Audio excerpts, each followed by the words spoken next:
साथियों, आप लोग का बहुत बड़ा क्वेश्चन था कि स्विंग ट्रेड किस तरह से हम कर सकते हैं। जैसे किसी स्टॉक में आप जब स्टॉक गिरता है तो आप बाई करें, जब स्टॉक ऊपर जाता है तो आप सेल करें। एक एग्जिट पॉइंट आपको कैसे पता चलेगा, एक एक्यूरेट कैसे पॉइंट पता चल सकता है, तो हम इस वीडियो में वही डिस्कस करेंगे। अगर आप स्विंग ट्रेड करना चाहते हैं तो उसके लिए सबसे इंपॉर्टेंट है मूविंग एवरेज को समझना।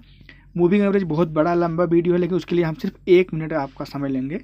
मान लीजिए हमको 1 से लेकर 9 दिन तक मूविंग एवरेज निकालना है, तो 1 से लेकर 9 दिन तक पूरे पॉइंट को हम जोड़ देंगे, टोटल 45 आएगा। और 45 को हम 9 से डिवाइड कर देंगे तो हमारा 37 आ जाता है। इसका मतलब कि 1 से लेकर 9 दिन तक एक एवरेज जो रहा 37 का रहा। मूविंग एवरेज में 10 दिन, 20 दिन, 50, 100 और 200 दिन का मूविंग एवरेज होता है।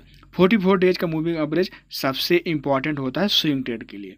अभी हम जानेंगे इस वीडियो में कि आप किस तरह से स्विंग ट्रेड करके किस किस स्टॉक में किस तरह से आप 44 डेज मूविंग एवरेज लगा के देख सकते हैं। जो स्टॉक मैं बता रहा हूँ ये near about 44 days moving average में ट्रेड कर रहे हैं। इन सब में स्टॉक में अगर आप होल्डिंग लेते हैं तो इसमें आपको एक अच्छा रिटर्न बना के मिल सकता है। बाकी आप जाके खुद से एनालिसिस करिए, तभी किसी स्टॉक में ट्रेड लेना है।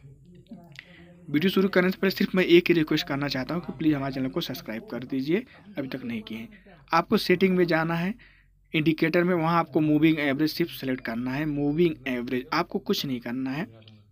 मूविंग एवरेज आपको सर्च कर लेना है, डायरेक्टली वह यहाँ पर आ जाएगा। आप जैसे मूविंग एवरेज सेलेक्ट करेंगे, यहाँ से आपको सिर्फ इसमें एक सेटिंग करनी है, 44 डेज, जो ऑटोमेटिक 9 डेज। आप किसी भी दिन, एक दिन का भी कर सकते हैं, लेकिन हम इसमें देखिए 44 के हिसाब से हम ट्रेड करना चाहेंगे कि अगर हम एक दिन का कैंडल लगाते हैं तो 44 डेज आएगा।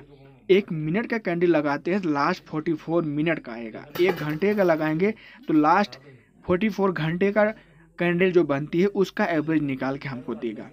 ये चीज़ें आप समझ गए होंगे। 44 हम क्यों लगा रहे हैं, क्योंकि 44 इस तरह से बहुत अच्छा वर्क करता है। आप जाके खुद से एनालिसिस करिए। 1 मिनट के कैंडल से लेके 1 घंटा, एक दिन, एक वीक के तक कैंडल को आप एनालिसिस करिए। अभी हम सिर्फ एनालिसिस कर रहे हैं IRCTC का। एक दिन का हमने इसमें चार्ट लगा रखा है, मतलब कि एक कैंडल एक दिन को दर्शा रही है, समझ रहे हैं आप। अभी यहाँ पर देखिए कि ये हमने मूविंग एवरेज लगाया है। यहाँ पर आप सबसे इम्पोर्टेंट जो देखने वाली बात है कि देखिए, जैसे ही नियर अबाउट इस एवरेज के ये लाइन आती है, मार्केट जंप करके ऊपर जाती है। जब इसको क्रॉस करती है मार्केट ऊपर जाती है, ऊपर से जब इसको नीचे क्रॉस करती है तो मार्केट डायरेक्टली नीचे जाती है। तो इसमें आपको एंट्री और एग्जिट पॉइंट आपको क्लियर पता चलता है, जिससे आपको लॉस होने की संभावना बहुत कम हो जाती है। आप समझ गए होंगे कि जब इस लाइन को टच करती है तो यहाँ पर मार्केट ऊपर जाने की ज़्यादा संभावना होती है। आप यहाँ पर देखिए, हम IRCTC का चार्ट देख रहे हैं। कोई ज़रूरी नहीं IRCTC में ही देखिए, आप पहले 44 डेज मूविंग एवरेज लगा के आप फिर किसी भी कंपनी के चार्ट को एनालिसिस करिए कि कितना % इसकी एक्यूरेसी रहती है। देखिए 100% एक्यूरेसी तो किसी में नहीं रहेगी। कोल इंडिया में हम देख रहे हैं, लेकिन यह आपके अभ्यास के ऊपर डिपेंड करती है कि आप कितना इस पर अभ्यास किए हैं, कहाँ कहाँ पर आपको इस सिचुएशन पैदा हुई है, आपने किस सिचुएशन में इसको समझा है। यहाँ पर देखिए कि मार्केट यहीं पर आके सस्टेन कर रही है और यहीं से फिर रिटर्न बाउंस बैक जा रही है, जहाँ पर आपको कुछ हद तक प्रॉफिट बना के दे रही है।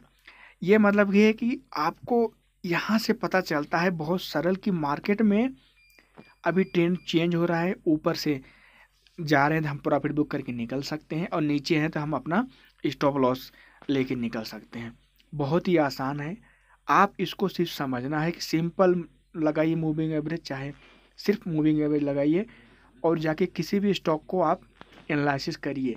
कम से कम पर डे 50 स्टॉक को एनालिसिस करिए, तभी आपको समझ में आएगा। इतना आसान नहीं होता है ट्रेडिंग, आपको समझना होता है, तभी आप जाके दूसरे से आपको फाइट करना है, तभी आप अगले से आगे बढ़ के प्रॉफिट बना सकते हैं। साथियों, आशा करता हूँ कि हमारे द्वारा दी गई इन्फॉर्मेशन आपको समझ में आई होंगी, अच्छी लगी होगी।